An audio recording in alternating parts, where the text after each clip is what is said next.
जो दूरगामी सोच के साथ जिस तरह से बड़ी बड़ी योजनाएं पेयजल की उन्होंने घोषणा करी है। 2021-22 में जल जीवन मिशन में 4,700 करोड़ रुपए की 12 नवीन वृहद पेयजल योजना, बहुत ही महत्वपूर्ण। कई जगह बांध से पानी लाने की बात करी है, कई जगह ऐसी जगह से पानी लाने की बात करी है जहां ये योजनाएं आराम से सफल हो जाएं। इसी तरह 13 परियोजनाओं की माननीय मुख्यमंत्री जी ने बजट में डीपीआर बनाने की घोषणा करी है। 2,285 करोड़ रुपए की ये भी बहुत महत्वपूर्ण पेयजल योजना है। इसी तरह 20 लाख घरों को चरणबद्ध रूप से पेयजल कनेक्शन देने की बात भी मुख्यमंत्री जी ने करी है। इसी तरह सभापति महोदय 3,233 गाँवों को, 2,600 से ढाणियों को 22 परियोजनाओं की डीपीआर तैयार करने की घोषणा करी है। सभापति महोदय, शहरी और ग्रामीण क्षेत्र में भी शुद्ध पेयजल उपलब्ध कराने के लिए 476 करोड़ रुपए का कार्य कराने की मुख्यमंत्री जी ने घोषणा करी है। ईसरदा बांध, दौसा और सवाई माधोपुर, इसके द्वितीय चरण में जयपुर जिले के चाकसू, बस्सी, कोटपुतली, चोमू, जमरामगढ़, विराटनगर, साबरा, इन 7 तहसीलों के कस्बों को जोड़ने की बात की है। इसमें तो मेरा इतना सा निवेदन है कि मेरे क्षेत्र में भी फागी और दूदू बड़े कस्बे हैं, इन 7 के साथ साथ उन दोनों कस्बों को जोड़ लिया जाए तो मैं समझता हूँ बहुत अच्छा होगा। सभापति महोदय, पूरी राजस्थान 13 जिलों की जो जीवनदायिनी 37,000 करोड़ की जो पूरी नहर परियोजना है, मैं धन्यवाद देना चाहूँगा प्रदेश के मुख्यमंत्री जी को। जबकि बार बार प्रयास किया जा रहा है, मुख्यमंत्री जी द्वारा भारत सरकार को लिखा जा रहा है, और मुझे तो बहुत अच्छी तरह याद, प्रधानमंत्री जी अजमेर में आए, एक दूसरी जगह भी आए, उन्होंने पूरा का पूरा केंद्र सरकार की द्वारा इस योजना को लागू करने की बात कही। लेकिन अभी मुख्यमंत्री जी ने इसमें बजट में बिशनपुर ईसरदा 2 बांधों को 320 करोड़ रुपए का प्रावधान किया है। निश्चित रूप से बिशनपुर बांध, ईसरदा बांध, साथ साथ सापरोड़ा बांध, ये इस योजना में भी प्रथम चरण में है। जमरामगढ़ बांध, ये बहुत बड़ी आने की समस्याओं का निदान हो सकता है। पिछला जो बजट घोषणा थी 2020-21 में भी मुख्यमंत्री जी ने वृहद परियोजनाओं की घोषणा करी थी। मैं धन्यवाद देना चाहूँगा प्रदेश के लोकप्रिय मंत्री डॉक्टर बी डी कल्ला जी को। लगातार मॉनिटरिंग करके 14 परियोजनाओं की इन्होंने प्रशासनिक और वित्तीय स्वीकृति जारी कर दी।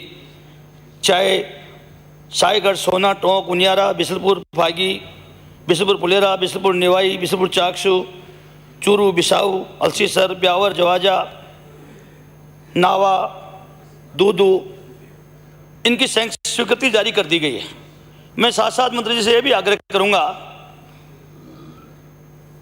कि 2020-21 की आपने पूरा प्रयास करके इनकी स्वीकृति जारी करवाई है। इसमें मॉनिटरिंग की आवश्यकता और गुंजाइश है। अब आपके पास तो पीएचडी विभाग में डायनेमिक प्रमुख शासन सचिव भी आ गए। अगर आप इसमें लगातार मॉनिटरिंग करेंगे तो मेरा ये मानना है जिस मकसद से आपने ये योजनाएं की स्वीकृति जारी करी है, जल्दी इनके बहुतों के टेंडर लग भी गए हैं, कुछ टेंडर लगाना बाकी हैं, तो निश्चित रूप से मैं कह सकता हूँ यहाँ की जनता को पानी मिलेगा। सभापति महोदय, मैं एक निवेदन करना चाहूँगा। आज जयपुर चाहे राजधानी हो, जयपुर जिला हो, टोंक हो, अजमेर हो, आज पेयजल के लिए बिशपुर बांध, ईसरदा बांध, इन पर हम निर्भर होकर चल रहे हैं। मैं एक सुझाव देना चाहता हूं मंत्री जी को और इनके विभाग को। बांसवाड़ा में माई बांध है, पानी की कोई कमी नहीं है, पानी अतिरिक्त पानी गुजरात चले जाता है, अन्य जगह चल जाता है। हमारे राजस्थान का जिला है, हमारी धरती है, उसमें सभापति महोदय उस माई बांध से चित्तौड़गढ़ का एक गंभीरी बांध है, ये 100 किलोमीटर की दूरी है इसकी। माई बांध से चित्तौड़गढ़ की जो गंभीरी बांध है केवल 100 किलोमीटर की दूरी है। अगर माई बांध का पानी गंभीरी बांध में 100 किलोमीटर पाइप लाइन डाल के, बड़ी लाइन डाल के डाला जाता है, और गंभीरी बांध से जो पानी निकलता है वो बनास नदी से होते हुए बहता हुआ बिशपुर बांध में आता है। आपको, सरकार को, विभाग को केवल 100 किलोमीटर लाइन डालने से वो पानी आपका बनास के द्वारा बिशपुर में आ जाएगा, और जब बिशपुर में आ जाएगा तो आपका चाहे जयपुर जिला हो, चाहे अजमेर जिला हो, चाहे टोंक जिला हो, चाहे नागौर जिला हो, आपको कोई पानी की कमी नहीं आएगी। अभी आपने 2020-21 में बांध पुनर्वास सुधार परियोजना में आपने इसका जीर्णोद्धार किया है, आपने माई बांध का भी जीर्णोद्धार किया है, आपने गंभीरी बांध का भी जीर्णोद्धार किया है, छापड़ा बांध का भी जीर्णोद्धार किया है। इसलिए मेरा आग्रह है सभापति महोदय, हालांकि आपने माई बांध से अभी घाटोल और बांसवाड़ा के 249 गांवों में पेयजल देने का प्रावधान रखा है, अच्छी बात। ये एक ऐसी योजना है ये वे कि कभी भी पानी की, पीने की पानी की स्थायी रूप से हम मेरे यहाँ पहले दूध बिशपुर योजना थी, आज भी है। 4 जून 2002 को अशोक गहलोत जी ने स्वीकृत करी थी, 750 करोड़ रुपए खर्च हो गए, 70-80 गाँवों में आज भी पानी नहीं आ रहा है। मैंने प्रार्थना करी, जल जीवन मिशन में आपने मेरे पूरे क्षेत्र को ले लिया, टोंक जिले के क्षेत्र को ले लिया, नागौर के नावा को ले लिया, और आपने योजनाएं मुख्यमंत्री जी ने बजट में घोषणा भी कर दी। लेकिन जब बिशपुर बांध में पानी नहीं हो, क्योंकि आज जयपुर रामगढ़ का मामला तो पेयजल के लिए एक तरह से फैलसा हो गया, आज केवल ईसरदा की बात करते हैं, बिशपुर की बात करते हैं, बिशपुर पर डिपेंड करते हैं। इसलिए इसको विभाग को गंभीरता से लेते हुए, कोई खर्चा ज़्यादा है नहीं, वो ऑटोमेटिक नदी बहकर आ रही है, बनास नदी से ऑटोमेटिक पानी आ रहा है, कुछ नहीं करना आपको। 100 किलोमीटर लाइन डाल के सीधा बिशपुर बांध में डाल दो, उस बनास में डाल दो, उस बांध को खोल, जो गंभीरी बांध से पानी उस बनास वाली में डाल दो, तो मैं समझता हूँ एक बहुत बड़ी समस्या खत्म हो सकती है। सभापति महोदय, मैं एक निवेदन और करना चाहूँगा सभापति महोदय। अभी माननीय सदस्य ने जल जीवन मिशन की बात करी, मुझे बहुत अच्छी तरह याद है। जब 4 जून 2002 को दूध बिशपुर योजना मंजूर हुई थी, 90% पैसा भारत सरकार का था, 10% पैसा राज्य सरकार का था। 750 करोड़ की योजना भी आराम से राज्य सरकार ने सैंक्शन कर दी। दूध तो डीडीपी ब्लॉक है, राजस्थान में बहुत से ब्लॉक है जो डीडीपी ब्लॉक है। आप तो सभापति महोदय, आपको तो मालूम है, डीडीपी ब्लॉकों में चाहे पीएमजीएसवाई का मामला हो, जब 1000 की आबादी सड़क बनती है वहाँ 500 की बनती है, जहाँ 500 की बनती है राजस्थान में, तो डीडीपी ब्लॉक में 250 की बनती है। तो मैं निवेदन करना चाहूँगा, जल जीवन मिशन की चर्चा माननीय सदस्य कर रहे थे, बहुत अच्छी योजना है, लेकिन समझ में नहीं आ रहा। जो केंद्र सरकार फ्लोराइड क्षेत्रों के लिए पानी देते थे, 90% पैसा देते थे, क्या हो गया इस केंद्र सरकार को, क्या हो गया नरेंद्र मोदी सरकार को? क्यों तो जो 10% में ये योजनाएं चलती थी, आज 50-50 की बात करने लग गए।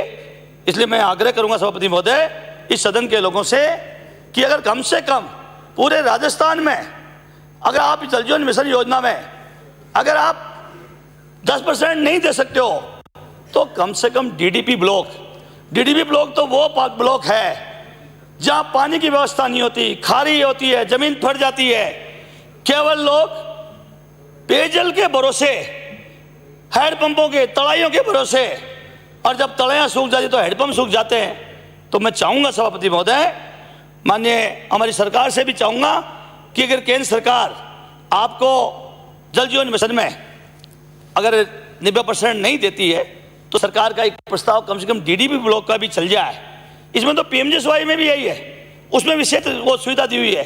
तो मैं समझता हूं पानी की बहुत बड़ी समस्या खत्म हो सकती है।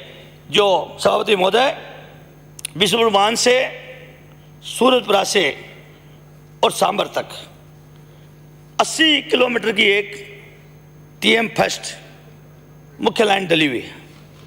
अब जल जीवन इस लाइन से मालपुरा, टोडा, दूदू, नरेना, सांबर, फुलेरा, जोमनेर तहसील का एरिया, इस सब जगह बिशनपुर के पानी से इस योजना से पेयजल उपलब्ध कराया जाता है। और ये जब टीएम फर्स्ट की जो 80 किलोमीटर लाइन बनी थी तब अभी कल्पित आबादी 2021 की मानी गई थी, आज 2021 हो गया। सभापति महोदय, मैं ध्यान दिलाना चाहता हूं मंत्री महोदय इसमें जगह जगह ये पूरी तरह से क्षतिग्रस्त हो गई लाइन, सीमेंट कंक्रीट की ये मुख्य लाइन है। इसके टूटने के बाद 3-3, 4-4, 5-5, 7-7 दिन तक एक बूंद पानी नहीं आता। इसलिए मेरा आपसे आग्रह मंत्री महोदय कि ये पूरी की पूरी मालपुरा, टोडा, दूदू, फुलेरा, सारी की सारी आपकी पेयजल की बिशनपुर की योजना और अब जल जीवन मिशन की योजना सारी की सारी डिस्टर्ब हो गई। एक तरह से पानी की व्यवस्था करते हुए भी, बिशनपुर के बांध में पानी होते हुए भी जनता को लाभ मिलने में परेशानी हो रही है।